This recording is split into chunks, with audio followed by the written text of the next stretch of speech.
Okay, let's see. Awesome. Okay, so this is activating flow forces, process you to kickstart your engine.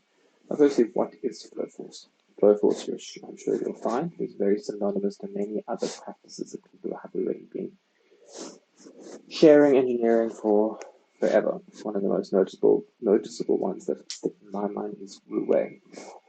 Before we jump in there, let's go ahead and show a nice little bit here. So this is basically my small bit of understanding and kind of working with it. This is kind of everything you could need in order to go ahead and go through this process, and we're going to kind of just dive into it. I'm not wanting to take out all of the discovery that you can do for yourself, because that's where effortful engagement is really the biggest part for allowing yourself to learn and grow. You're wanting to then go ahead and recall what you're doing so that you're actually kind of creating those connections and then slowly deepening your understanding of it. If you can't read something, don't worry about it too much. Just kind of work with all the pieces together and it'll come together. Okay, so flow force is when it is that you're moving without needing to think about moving. There's a certain degree of sometimes that will bring you to a stop, and that's where the balance of it comes in. But it's a case of knowing that what you're building and working with is building into something. There's a certain degree where we get attached to how that feels, and the process of that force or that nature or that energy moving through us, and it's a case of learning how to be in trust to it happening and the process of it happening. How do we know it in the past? And I just want to bring you back to, so the define is this first piece here, what is. Now we're moving into discover, which is where do we know it? So Wu Wei, natural living, be like water. What do they all have in common? And now you might think that this whole entire video is a little bit sparse. It's not diving in, it's not going into all the intricacies, but that's because what it's really wanting to do is leave those pieces to you, to let you go ahead and do your effort with it. These are only as good as you're willing to engage with them on. Now, be where you are. That's what they are. And this links us into acceptance, groundedness, and aligned action. And these are very much in the case of where are you? Accepting that space as you are right now. What being grounded in that space is. So have you eaten? Have you moved your body? Have you made sure to stretch? Are you kind of feeling where it is you're feeling good and where you're not feeling good? And what's some aligned actions that you can take as a result of those? And just learning how to be like, okay, cool, I'm here, I'm here, I'm here, I'm here. This is now, if we go back, this is now bringing us into integrate. We're integrating into the experience of it. And this now brings us to automate. Now act like it. You're in the space, you're a part of this system. What does that mean? And now if you're unhappy with the system you're in, for whatever reason or for whatever meanings, it's a case of recognizing the shift that you're being there, because you don't have to completely go and be a monk or alter the exact pattern that you're doing. You just need to figure out what that shift is that you're looking to create and then be that shift again and again and again. Getting unattached from the timeline is one element of it, but as well as being critical to be aware of when it is that you're not doing as much as you can be doing. Because you know when you could be doing more. That's what you're meant to be listening to, your own natural flow. That brings us to complete. Now, if we look at this, we can see that we have define, discover, and integrate, which are three that then come into automate. Essentially, in automate, you're consistently doing those same pieces. These are done for your why, your ikigai, and your dream. So let's look at those. So your why is your foundation.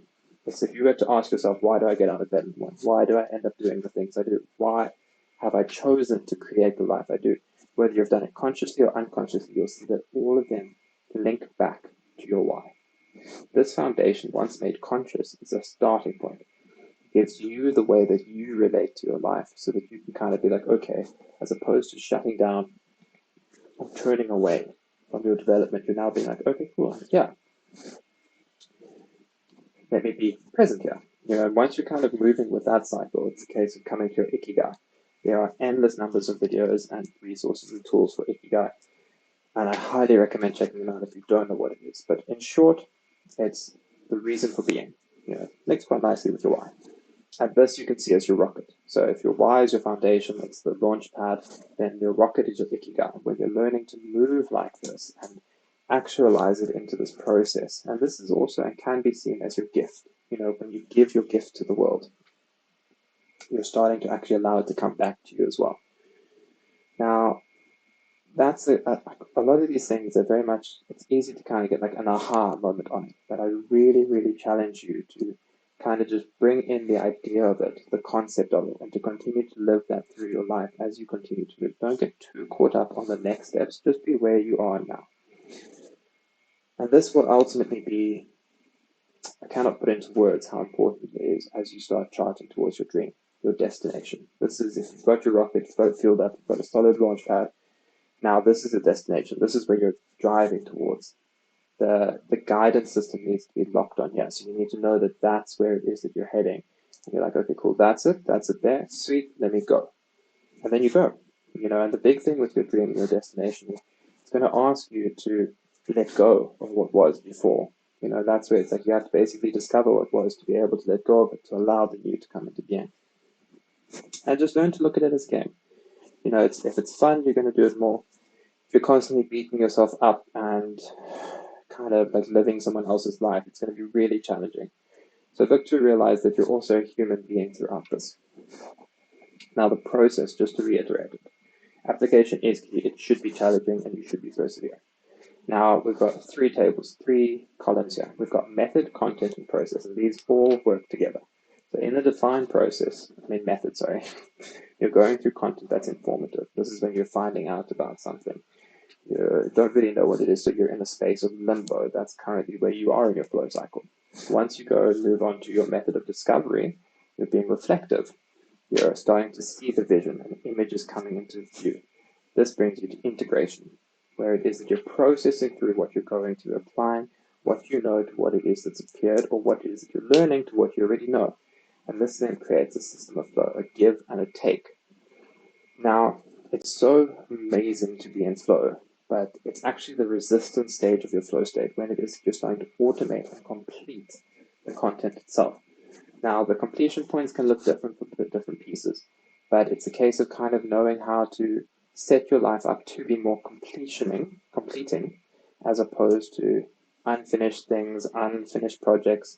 And even then, it's a case of a project doesn't need to finish based on deadline or even a scope necessarily. If you realize the project isn't working, being able to say, this is complete, this phase of myself is complete, it's time to harvest the rewards from it so that I can know how I can use it for the upcoming pieces. That's an incredibly powerful part of the whole journey. Now, I would say that do your own research, honestly. Define why for yourself, kind of see where it is, because all of these processes of why, ikigai, and dream are already playing out in your life. Then just to give a little bit for those of you that are still here. Another way that you can look at these are story, gift, and tribe. Now, your story is what it is that you tell yourself, how it is that you believe that this can all come into being. Your gift being what it is that you give to the world, and the tribe being the people that are going to help you create and live your dream. Don't underestimate any of them and allow yourself just to go through the processes. Life will meet you where you are. Keep it simple, guys.